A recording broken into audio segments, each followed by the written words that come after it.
Presenting The Complete Orson Welles and the Mercury Theater on the Air in The War of the Worlds by H.G. Wells. This is Orson Welles, speaking from London. as the third man.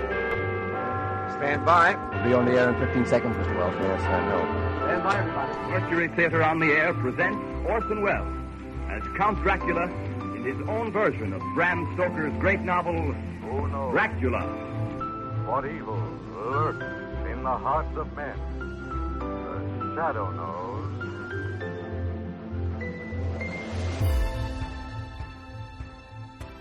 Hello world, welcome to The Complete Orson Welles, brought to you by Dwayne Old Time Radio. This podcast will feature various classic radio programs ranging mostly from 1936 to 1952 that Orson either produced and directed, was featured on, or starred as a guest. If you enjoy my podcast, you can subscribe to receive notifications of new posts. Subscribing is free and only takes a moment. New episodes are posted weekly. If inclined, please leave a rating and or review on your preferred podcast service. Thank you for your support. Hope you enjoyed the genius of Mr. Welles. Welcome to a new month of The Complete Orson Welles. This month I am going to re-air his Les Misérables. I think this was the first drama I aired on my podcast. I haven't gone back and looked, but I know it was either the first or the second.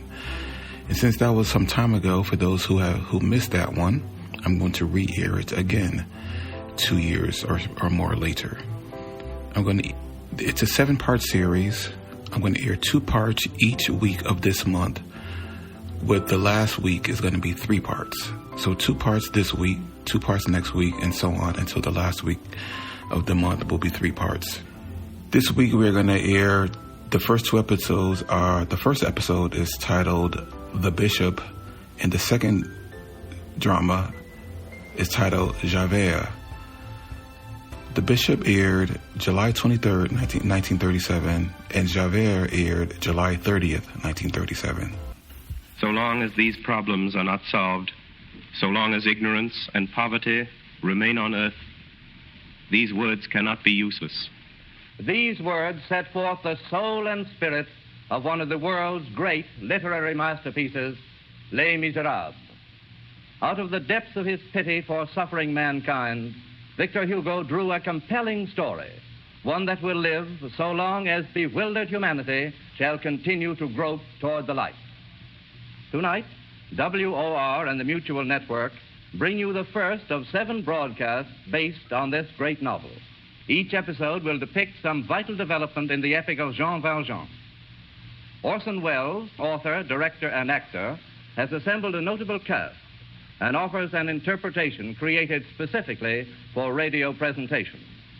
Mr. Welles will play the role of Jean Valjean, and those sections of the book itself, which in running narrative bind together the dramatic episodes, will also be read by him. Les Misérables begins. Part 1, the episode which is called The Bishop.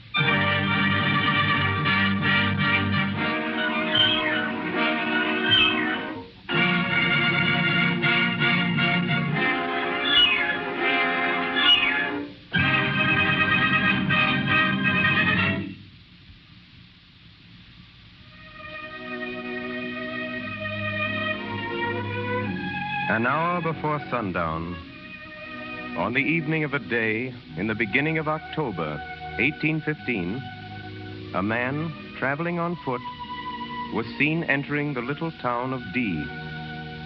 Nobody knew him. He looked ragged and mean. He must have come far that day, for he looked weary. The traveler went first to the mayor's office with his passport, and then turned his steps toward the inn. Who is it?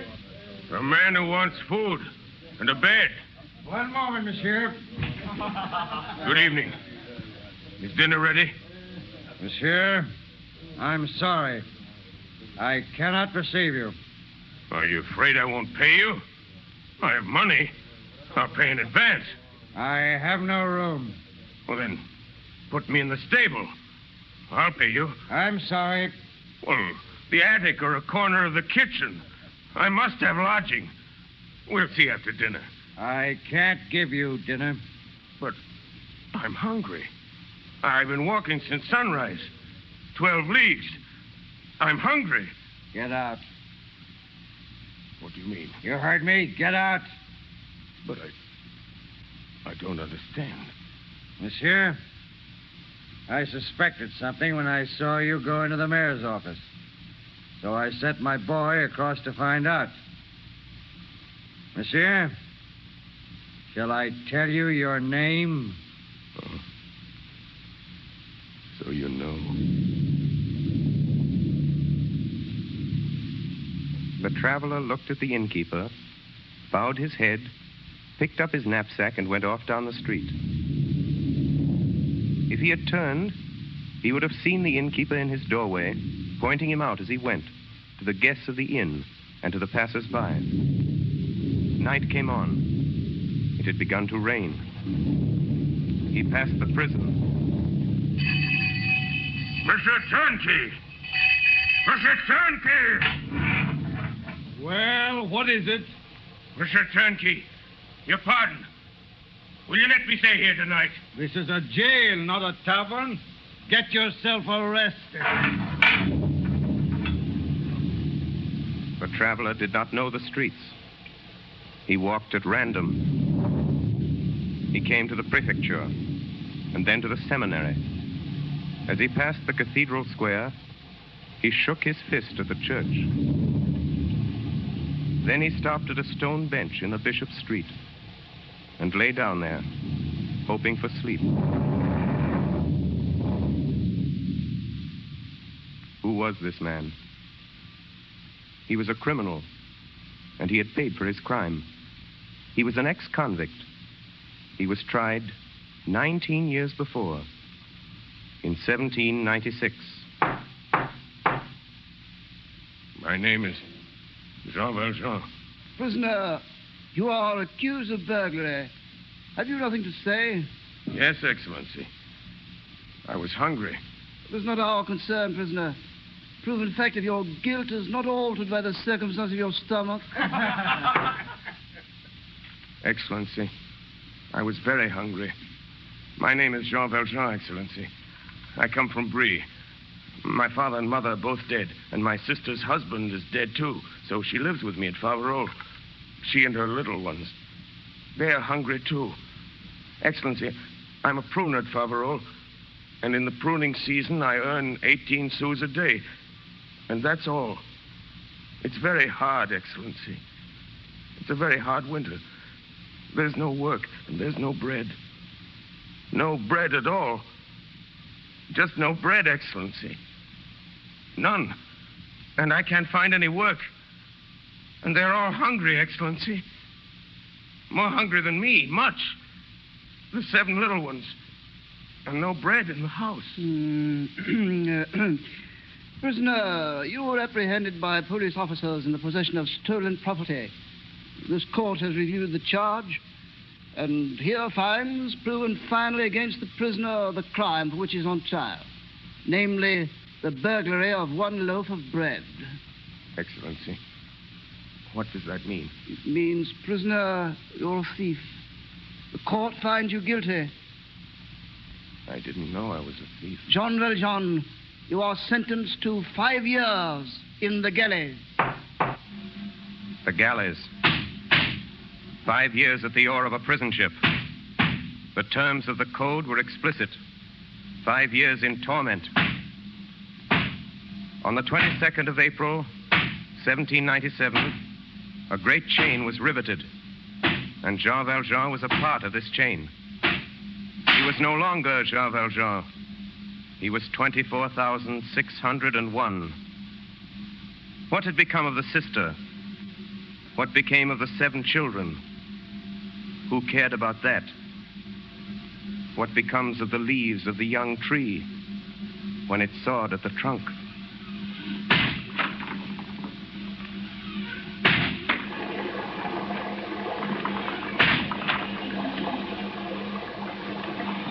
And all this time, Jean Valjean talked little, and he never laughed. When he left the galleys, He had not shed a tear for 19 years. 19 long years. For near the end of his 4th year in the prison ship, Jean Valjean escaped. On the evening of the 2nd day, he was retaken. Number 24601, for attempted escape. The prisoner's sentence extended 3 years. 3 years, which made 8. The 6th year. 24599. Here. 24600. Here. 24601. 24601. 24601. 24601 is not present. The prisoner has escaped. Fire the alarm cannon. That night they found him. He resisted the galley guard. Escape and resistance. Under provisions in the special code, the prisoner's sentence extended 5 years. 2 with a double chain. 5 years, which made 13. The 10th year. Attempted escape. The prisoner's sentence extended 3 years. 3 years, which made 16. The 13th year. Attempted escape. Retaken after an absence of 4 hours. The prisoner's sentence extended 3 years. 3 years for 4 hours, which made 19. In October 1815, Jean Valjean was set free. He had entered in 1796 for having taken a loaf of bread. The rain fell heavily, and Jean Valjean was cold on the stone bench. Just then, a woman came out of the church and saw him lying there in the dark. My friend, what are you doing? You see what I'm doing. I'm going to sleep. Why don't you go to the inn? I have no money. You can't pass the night in the rain. Have you knocked at every door? Yes. Have you knocked at that one there? No. Knock there. And she pointed to a little low house on the other side of the square. It was the palace of the bishop.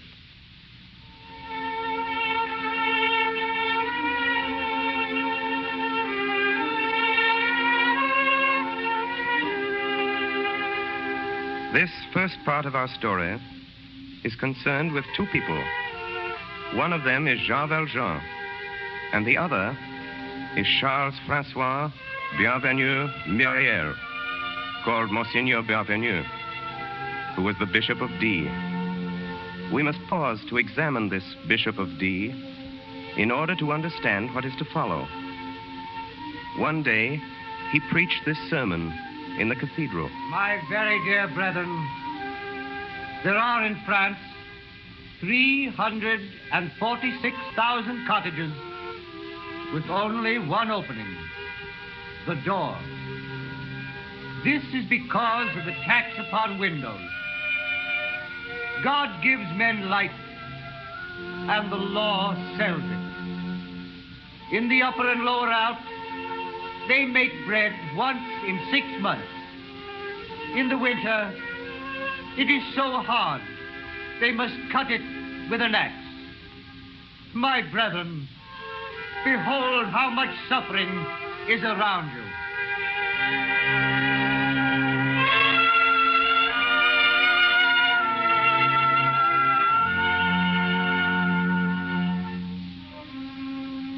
The Bishop of D lived very humbly. He had no retinue, and there was with him in his house only 2 old ladies, his housekeeper and his sister, Mademoiselle Baptistine. Here is a letter written by his sister to some girlhood companion. December 16th, 1814. My dear Madame, not a day passes that we do not speak of you. I am happy, but the weather is severe, and one must do something for those who lack. My brother is so good. He gives all he has to the poor and sick. He exposes himself to every danger. He goes out in the rain, travels in winter. He has no fear of darkness or of dangerous roads, or of those he may meet. Last year, he went up all alone into a district infested with robbers. And when he came back, nothing had happened to him. He said, "See how they have robbed me." And he opened a trunk in which he had the jewels of the Ambre Cathedral, which the robbers had given him. Upon that occasion, I could not help but scold him, taking care only to speak when the carriage had made a noise so that no one could hear us. The housekeeper has had difficulty accustoming herself to what she calls his imprudence. But now that the thing is settled, we pray together, we are afraid together, and we go to sleep. Should Satan come to this house, no one would interfere. But after all, what is there to fear in this house? Farewell. With 1,000 good wishes, Baptistine. It will be seen that the bishop was a good man. He had no systems, but many deeds. When he had money, he visited the poor. When he had none, he visited the rich. So Jean Valjean knocked at his door. The events of that evening, early in October 1815, have often been related by Mademoiselle Baptistine. The bishop had been waiting for his supper. He was standing in the dining room by the fire. In the dining room, there was a door opening on the street. His housekeeper, who was setting the table, was just telling his sister about Jean Valjean. He has a club to beat you with, a rope to hang you with, and a sack to put you in when you're dead. God save us. Did you see this man? I did not see him at all, thank heaven, Mademoiselle Baptistine. Then, madame, how do you know how he looked? Your Greatness, he was described to me in the market. Well, madame, do you think we're in very grave danger? Oh, awful, Your Greatness, with no locks on the doors. And I say, Monseigneur, and Mademoiselle Baptistine here says also Me, that... madame, I say nothing. What my brother does is well done. We say this house isn't safe. We say that a door which opens by a latch on the outside to the first comer, nothing in the world could be more horrible. And Your Greatness does have the habit, if I do say so, of always saying, "Come in." Goodness, come in, even at midnight. The Lord knows there's no need to ask leave to come in at this house when even the beggars... Come in. It is he. Come in, monsieur. Listen to me. Listen to me before you say anything. Listen. I'm a convict. Did you hear that? I've been 19 years in the galleys. 4 days ago, they let me out. And I've walked all this way from Toulon. I went to the inn, but they sent me away. The jailer wouldn't let me into the prison. No one will have me. I'm a convict. I tried to sleep out under the stars, but there were no stars. It rained, and there was no good God to stop the drops. A woman showed me your house and said to me, "Knock there." So I've knocked. Look, I have money, 109 francs and 15 sous, which I earned in the galleys. I'll pay you. I'll pay you anything. I walked 12 leagues today, and I'm so hungry. Please, have you a stable? Come in, monsieur, and shut the door. Wait! Did you hear what I said? I said I was a convict. Brother, this is the man. Do you want to see my passport? Here it is, my yellow passport. Read it. Very well, monsieur. The bearer is a liberated convict, having been 19 years in the galleys. Original sentence, 5 years. Additional servitude, 14 years. The holder of this passport is a very dangerous man. Oh, Your Greatness, what shall we do? Set another place at the table. But, Your Greatness... Madame, do as my brother says. Put on another plate. Yes, mademoiselle. You mean I can stay? Me? A convict? I thought you'd send me away. So I told you right off who I am. Baptistine, put some sheets on the bed in the alcove. Yes, brother. A bed? You mean I'll have a bed like other people? with sheets and mattress. It's 19 years since I've slept on a bed. Thank you, Monsieur Innkeeper. I'll pay you all you say. You're a good man. You are an innkeeper, aren't you? No, monsieur. I am a priest who lives here. Oh, of course, your cap. You're the curé. The curé of the big church. Then you don't want me to pay. No, monsieur. Come nearer the fire. Oh, this lamp is poor.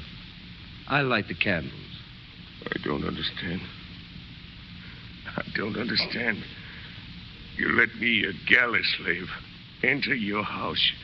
You even light your silver candlesticks for me without so much as asking my name. Monsieur, my name is Jean Valjean. Well, this is not my house, Jean Valjean. It is the house of Christ. Besides, why should I ask your name? Before you told me, I knew it. You know it? Monsieur, your name is my brother. Your Greatness, the table is set. Ah, good. But, Madame Magloire. Yes, Your Greatness? Something is lacking. Is it not the custom to place all 6 of our silver plates on the table? Yes, Your Greatness, but... I count only 3. I'll fetch them. Ah, it's better. Ah, Bernstein, is that a bottle of wine I see there? Indeed, yes. The fine old mold for the special occasions. Madame Magloire put it out. Here are the plates, Your Greatness. Oh, thank you, Madame Magloire. I have misjudged you. Come, then, to supper. Monsieur Valjean, you sit there by my sister. Oh, this is too good for me.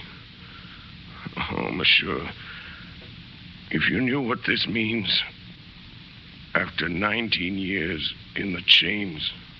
Jean, you have left all that suffering. Remember this. If you leave it with hate and anger, you are worthy of compassion. But if you leave it with goodwill and peace, you are better than any of us. Heavenly Father, we ask thy blessing on this food as we partake of it. May it strengthen us to everlasting life. Amen.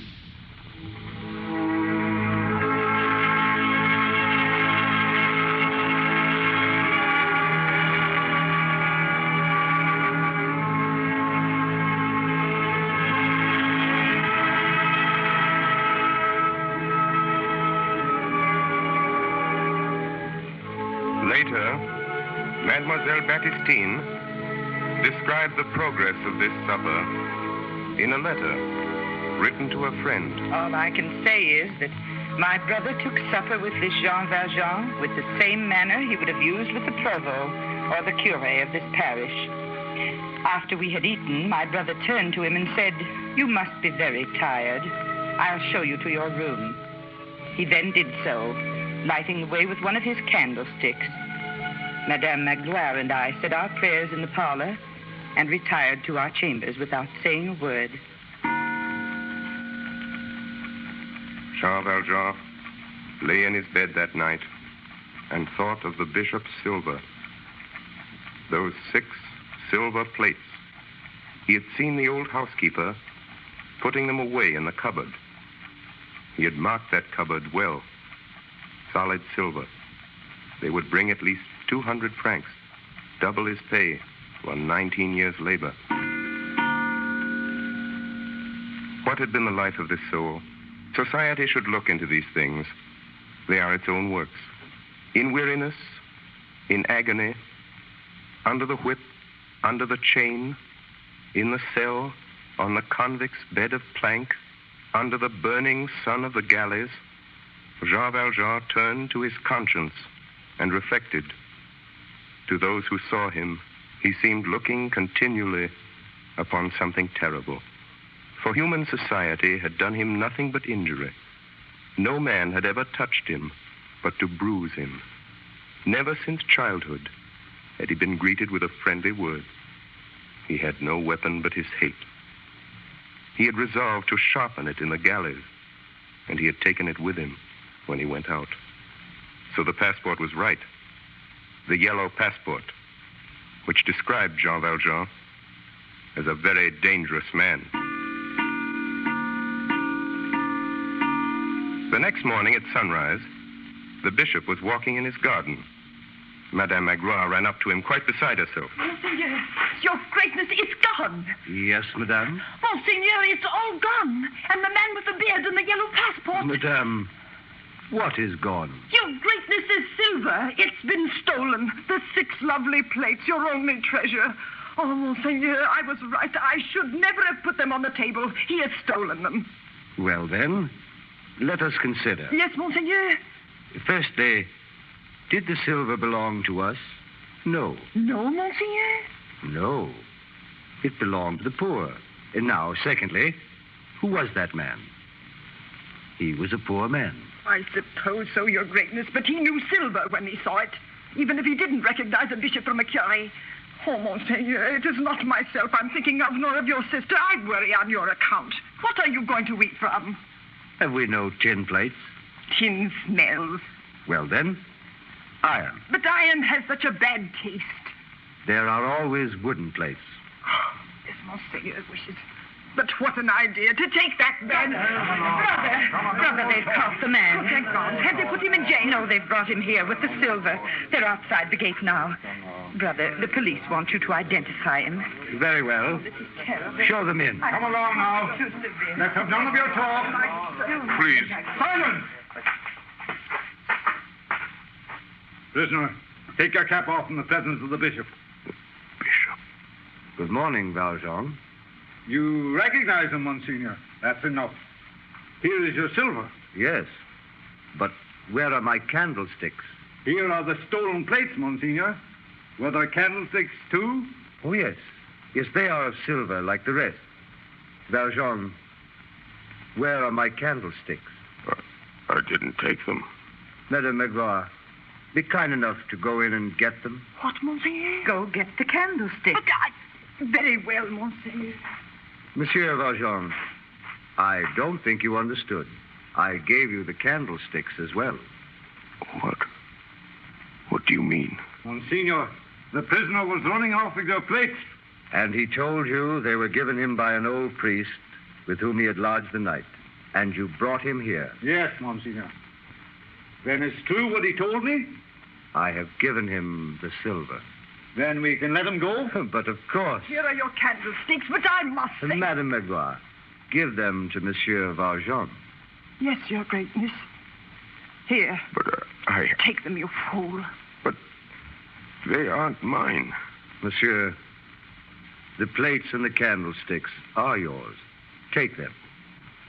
But never forget that you have promised me to use this silver to become an honest man. I have promised you. Jean Valjean, I have purchased your soul. I withdraw it from the spirit of perversity and give it to Almighty God.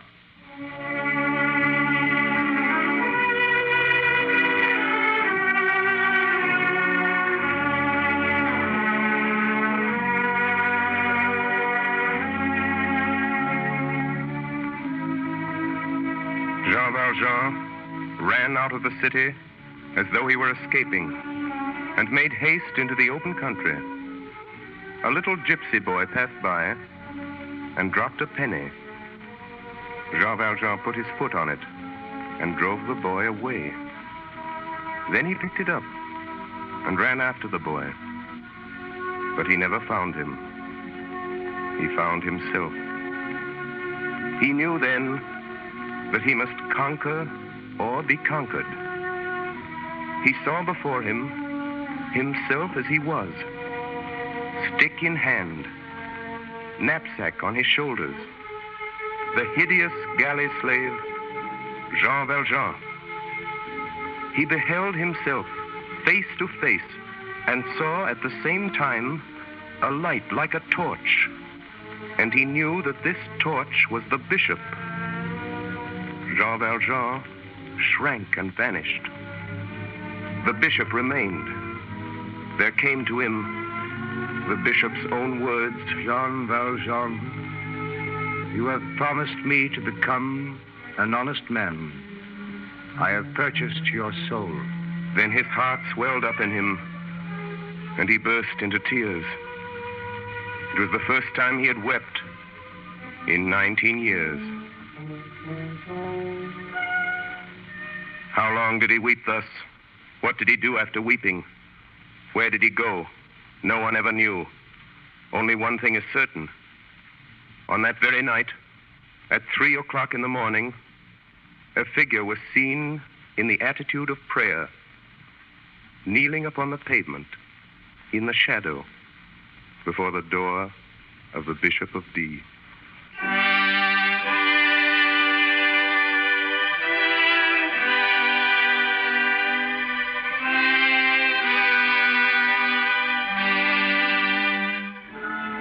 WOR and the Mutual Network have presented Part 1, The Bishop, of Victor Hugo's absorbing story, Les Misérables.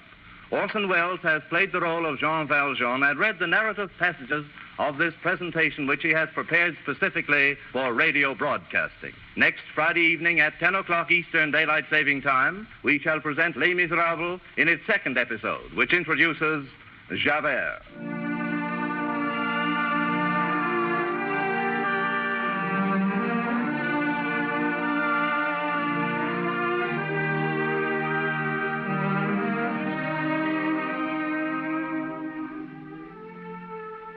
This is the Coast to Coast network of the Mutual Broadcasting System.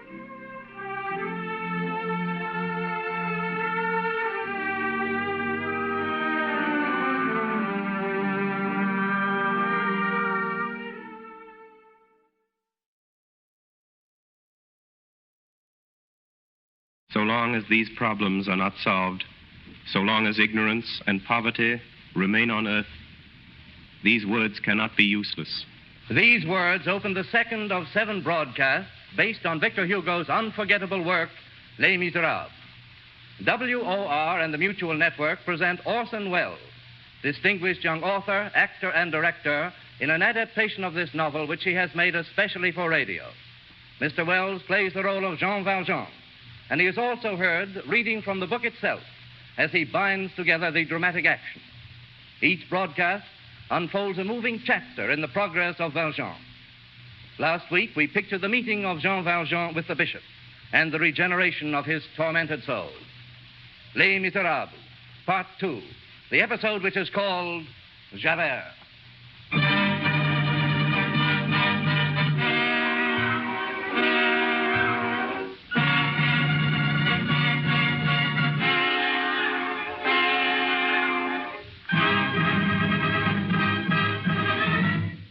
(1817).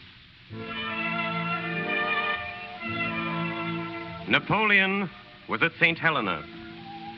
A thing which smoked and clacked on the Seine went and came beneath the windows of the Tuileries.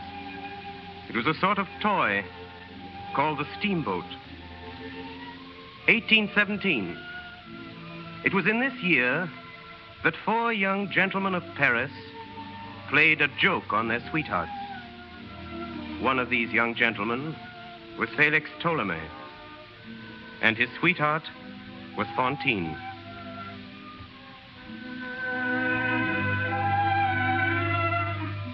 Excuse me, please, ladies. Yes?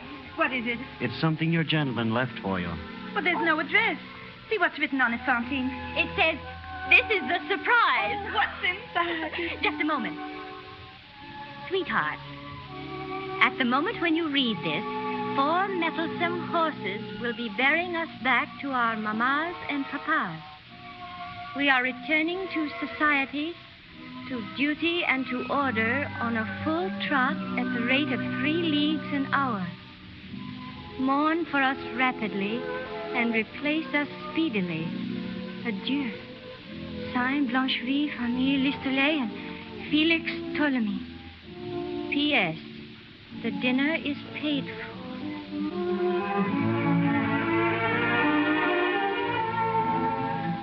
It was a good joke. The girls laughed. Fantine laughed like the rest. But later she wept bitterly. For Tholomyès was her first love, and the poor girl had a child. This, it will be remembered, was in 1817. At 22 years of age, on a fine spring morning, Fantine left Paris, her child in her arms. she went back to Montreux, where she was born. And she found the little city greatly changed. An unknown man, a stranger, had conceived the idea of substituting gum-lac for resin in the manufacture of synthetic jet. This very slight change worked an industrial revolution. In less than 3 years, the inventor of this process had made a fortune for himself and for the whole region. He had built a great factory in which there were 2 workshops, one for men and the other for women. Yes, what is it? Are there jobs open in the workshop? There are always jobs here. Have you a husband? No, monsieur. Any dependents? No. Name? Mademoiselle Fantine. You will commence today. Monsieur Madeleine, the owner, requests only that you be willing and of good morals. Oh, yes, monsieur. I'll assign you to your place. Come with me. So Fantine went to work in the jet factory and kept a secret. For as long as she stayed there, they must never find out about her child. She had left this child in the care of a couple she met on the road to Paris. They were innkeepers, and they were called the Thénardiers. She paid them 57 francs, all that she had, and she trusted them. A letter for you, mademoiselle. Thank you. My dear Madame, your little Cosette has outworn her wardrobe. It will be impossible for us to keep Cosette with us any longer for less than 12 francs per week, payable in advance. Sincerely, Thénardier. They had pawned the child's wardrobe. Who were these Thénardiers? The woman was a brute, and the man was a blackguard.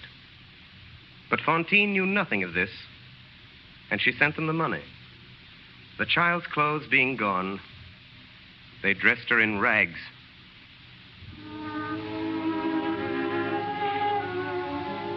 And they fed her on scraps, little better than the dog, and a little worse than the cat.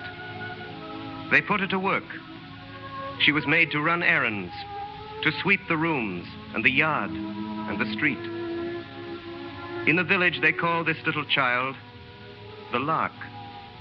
This tiny being no larger than a bird, trembling, frightened and shivering, awake each morning, first of all in the house and in the village, and always on the street or the fields before dawn. But the poor lark never sang.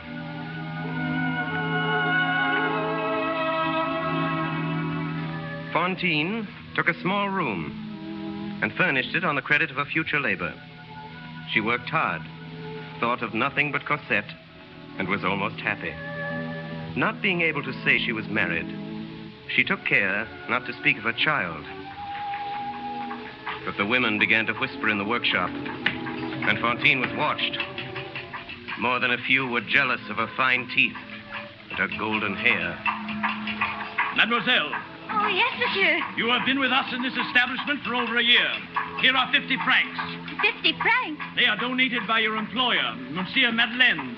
They will cover your expenses. I must ask you to seek employment elsewhere. Elsewhere? What do you mean? Mademoiselle, the existence of your child has been revealed to us. Good day, mademoiselle. Fantine offered herself as a servant, but nobody wanted her. She began to make coarse shirts for the soldiers. For 12 sous, she sewed 17 hours a day, but her creditors gave her no rest. How could she pay? She couldn't. How could she live? She learned. She learned from an old woman who sewed with her, named Marguerite. We who have grown old in privation can extract much from a sou. But 15 francs, Marguerite. Think of it. The Thénardiers wrote me. They want 3 more francs a week, and you know what I earn. You'll learn. But you can't live on 6 sous a day. No, my girl. But you can starve on it. It's a science. Summer passed away, and winter returned. Short days and less work. In winter, there is no heat, no light, no moon. Evening touches morning. The whole day is a cave, and the sun is a pauper. Madame Fantine, Cosette is sick of an epidemic disease, a military fever. She must have medicine, and drugs are dear. Unless you send us 40 francs within a week, the little one will die. Sincerely, Thénardier.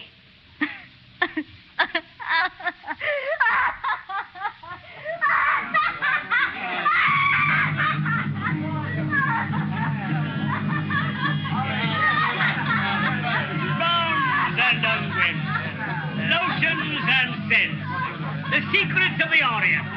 Ladies and gentlemen, I offer during my brief stay in this beautiful city the 7 wonders of the world. No ill is so great but I own its remedy.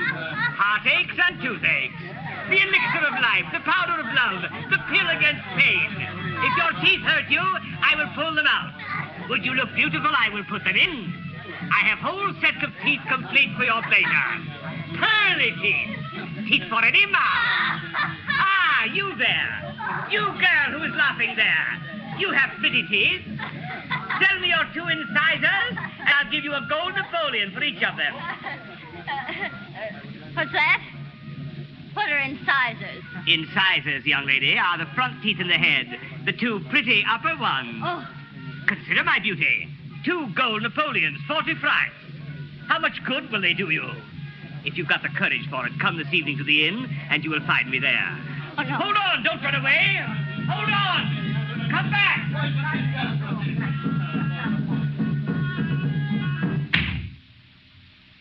What's happened? Oh, God help me. Where have you been? In the square. There was a traveling dentist. He wanted to pull out my 2 front teeth. I should be hideous. I'd rather throw myself from the 5th story head first to the pavement. He told me he'd wait for me at the inn. What was it he offered you? 2 Napoleons. That's 40 francs. Yes, 40 francs. They shouldn't allow it. Marguerite, what does it mean? A military fever, you know? Why, it's a disease. Does it need many drugs? Terrible drugs. How does it come on you? Comes in a moment. Does it attack children? Do they die of it? He told me to wait for him at the inn. The next morning, when the old woman went into Fantine's chamber before daybreak, for they always worked together and so made 1 candle do for 2, she found Fantine sitting there on the couch. She had not been to bed. Her cap had fallen in her lap. The candle had been left to burn, and it was almost gone. The old woman looked at her. What's happened now? Cosette won't die of that sickness for lack of drugs. Look there on the table. 2 gold Napoleons. A fortune. Where'd you get them? I got them. Then Fantine smiled. The dying candle lit up her face. The corners of her mouth were stained with blood. The 2 teeth were gone. Madame Fantine, send us 100 francs, or we will put out your child on the highway. 100 francs. Oh, what can I sell for 100 francs? Come. I shall sell what is left.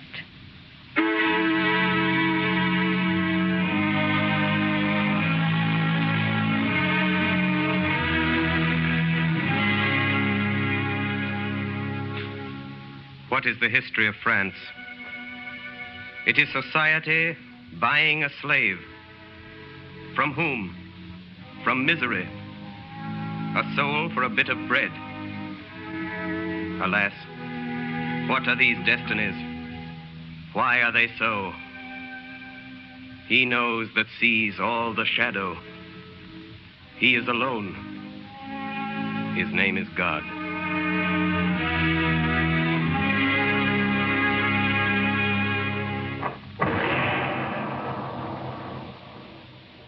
Monsieur Madeleine was well loved in the village. But sometimes, when he passed along the street, calm, affectionate, followed by the benedictions of all, it happened that a tall man, wearing a flat hat and an iron gray coat, and armed with a stout cane, would turn round abruptly and follow him with his eyes until he disappeared. This man was one of the police. His name was Javert.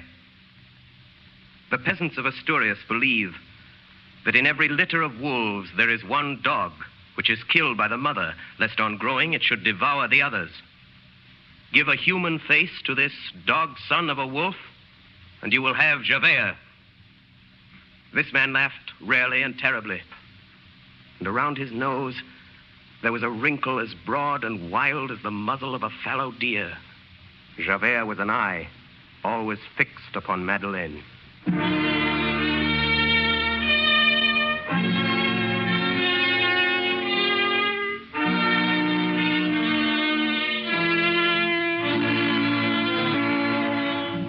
The notebook of Inspector Javert, January 9th, 1818. Who is Madeleine? No one knows. Who are his family? What is his history? Where does he come from? No one knows.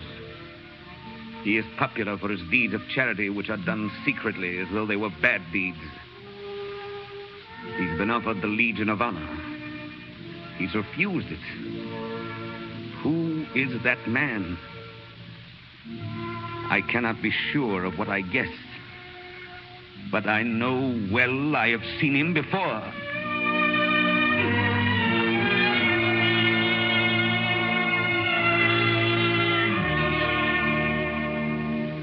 April 10th, 1820. Madeleine is in mourning for a certain Bishop of D. I watch him carefully. His speech is more mannerly, and his accent more refined than it was when I first came to the city. He walks strangely, with one foot dragging. He knows I am watching him.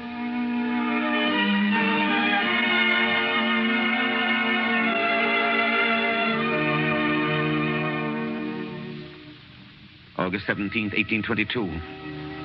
The king has appointed Monsieur Madeleine the mayor of this city. Consider, the man came here with only a few hundred francs. He is now a millionaire. This is a sudden rise. I have now learned the circumstances of his arrival into this place. He came here a common laborer, stick in hand and sack on his back one evening in the autumn of 1815. That night, October 23rd, there was a fire in the townhouse, and this man leapt into the flames and saved from burning 2 children of the captain of police. As far as can be ascertained in the excitement and gratitude of the occasion, no one thought to ask him for his passport. There is certainly no record. He announced himself Madeleine, and so he has remained. I have made inquiries in Paris, and there are interesting circumstances relative to October 1815. Madeleine is now my immediate superior. Police routine brings me into contact with this man. He's well loved, but I am not deluded. I am still vigilant. I know that face. That year, there occurred 2 events on the streets of Montreuil, which, while insignificant in themselves, made a profound impression on the mind of Inspector Javert. The first was a common street accident. Help! Help! What's the matter? What happened here? Inspector, can't we do something? Somebody move this! Doctor, before it's too late! One moment, monsieur! How did it happen? The old man, the horse slipped. The car turned over on him. He's bitten under the wheel. It's crushing his ribs. Get a jack! Has anybody a jack? God help me! God help me! Get a jack! They're gone for one. That wagon is sinking lower every minute. It can't be helped, sir. The wheel is killing me! Citizens! Listen to me. There is one chance. There's just room enough for one man to crawl in under that wagon. In half a minute, it'll be too late. Oh! Citizens, there is no time to lose. What can you do? What can you do, Inspector? If a man can get under that wheel, there may be hope for you. If a man can get under that wheel and lift it with his back, we may save you. Is there a man who can do it? Who has strength and courage? 5 louis d'or for the man who will try it. 10 louis d'or. 10 louis d'or. He must be a terrible man who can raise a wagon like that on his back. My ribs are breaking a jack. Anything. Oh. Let me by! Let me by! Let me by, citizens. Oh, don't do it. Get him, somebody! Stop him! Monsieur, it is too late. Let me by, Inspector. As you wish, monsieur. No, go away! Don't come under here, it's too late! He's under the gun! Go away! Get out when you can! It's sinking! Get out! It's sinking! He's got there himself! They'll both be killed! Push! Push!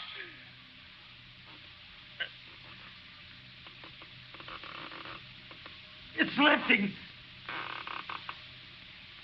Push! Push! Push!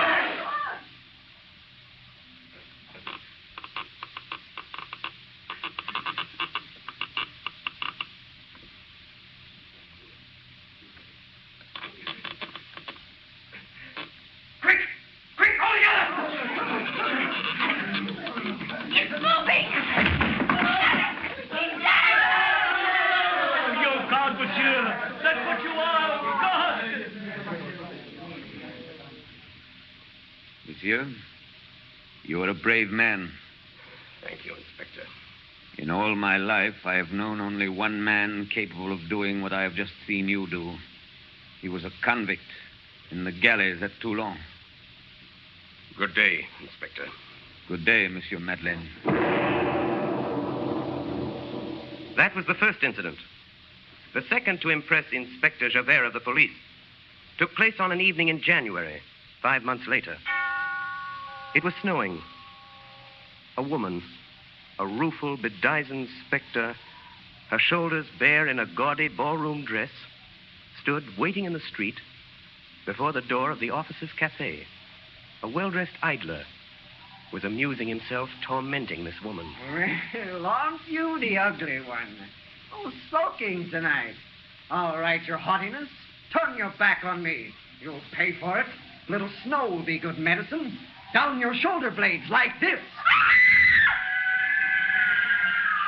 The girl, screaming with rage, turned on him and buried her nails in his face, using the most frightful words that ever fell from the off-scouring of a guardhouse.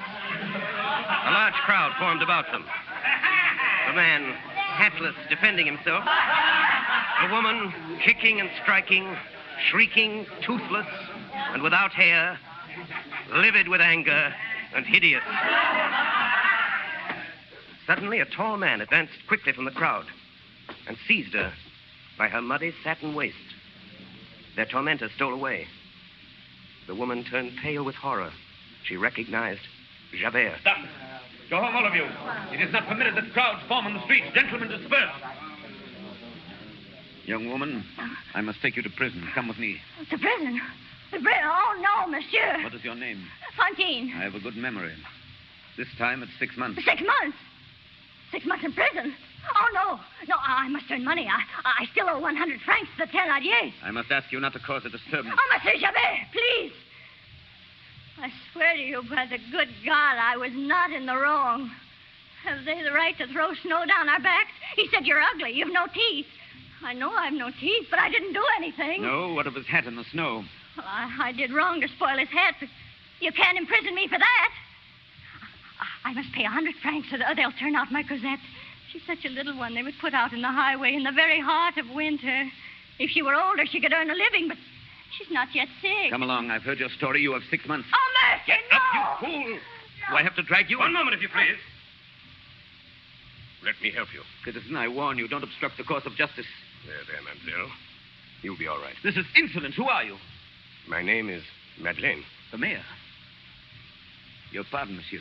I didn't recognize you in the shadow. The mayor? Madeleine? Is this the famous Madeleine? Take care, woman. Monsieur Javert. Think of it. He's the cause of it all. He turned me away from his factory on account of some stories they told about me in the workshop. Stories about me. Lies. You see how it happens? He did this to me. I'm sorry, monsieur. This will add to her sentence. That's all right, Inspector. Set the woman at liberty. What did you say, monsieur? Set the woman at liberty. At liberty? What? You mean I can go? I'm free? I don't understand. Who said that? It wasn't the mayor. It couldn't be. Was it you, Monsieur Javert? You forgiven me? I did stamp on the gentleman's hat, but he spoiled my whole dress in the snow. We women, we have only one dress for the evening. Mademoiselle, How much did you say that you owed? I said nothing to you. You came here to scare me. I'm not scared of you. I'm scared of Javert. Only tonight it hurt me. I'm not very well. I cough. There's something in my chest that burns. Stop. Give me your hand. Now, don't be afraid to feel how hot it is. Let go, woman. You're drunk. Officers! The inspector said you must release me. I'm going. Sergeant, detain this woman. Who told you to let her go? I did, Inspector. Your Honor, that cannot be done. And why not? This woman has insulted a citizen. I have learned the circumstances. It was the citizen who did wrong. She has also insulted the mayor. I can do what I please about that. Your pardon, monsieur, but you cannot. The insult does not rest with you. It rests with justice. Inspector, the highest justice is conscience. I have heard this woman. Content yourself with obeying. I obey my duty, monsieur. I am sorry to resist the matter you speak of belongs to the municipal police. But, monsieur... I refer you to Article 81 of the law of December 19th, 1799, on the subject of legal imprisonment. You're well acquainted with the criminal code, monsieur, but if you will permit... You may go, Inspector. However, monsieur... You may go, Inspector. Yes, monsieur. Sergeant. Come, mademoiselle. It is cold. I don't understand. Monsieur Javert has gone. Yes. Yes, he's gone. Don't be frightened. I'm sorry. I didn't know all your story. I never knew you'd left my workshop. I'll make it up to you now. Make it up to me? Yes, Fantine. And don't cry. I'll take care of your debts. My daughter. My Cosette. You shall go to her, and she shall come to live with you. You mean that, Monsieur Madeleine? You swear it? On my word of honor. Oh, Monsieur. I am not a bad woman. Listen to me, Fantine. If all you say is true, and I do not doubt it, you have never ceased to be virtuous and holy before God. That same night, Javert wrote a letter to the Prefect of Police, Paris. Monsieur, I wish to report that a certain face has always been familiar to me. Tonight, I placed it. I have further conclusive evidence. Monsieur Madeleine, the mayor of Montreuil, is wanted by the police for robbery. He is a second offender, being an ex-convict. He is the old galley slave, Jean Valjean. Signed by the Inspector of Police, Javert.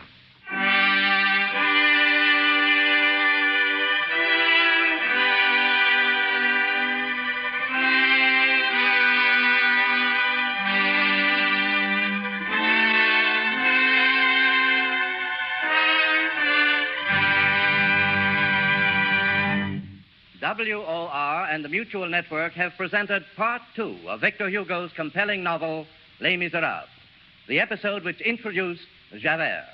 Orson Welles played the role of Jean Valjean and also read the narrative passages of the presentation which he has created especially for radio. Assisting Mr. Welles tonight were Martin Gabel as Javert, Agnes Moorehead, Ray Collins, Betty Garde, Hiram Sherman, Alice Frost, and others. Next Friday evening at 10 o'clock, Eastern Daylight Saving Time, we shall present Les Misérables in its third phase, the episode which portrays the death of Fantine and the capture of Jean Valjean.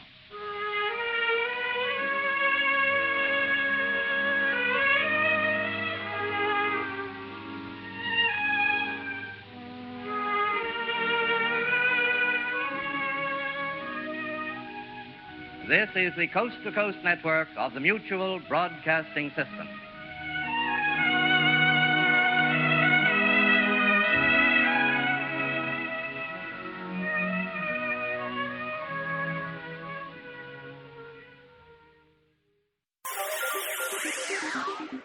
Thank you for listening to and showing your support for my podcast.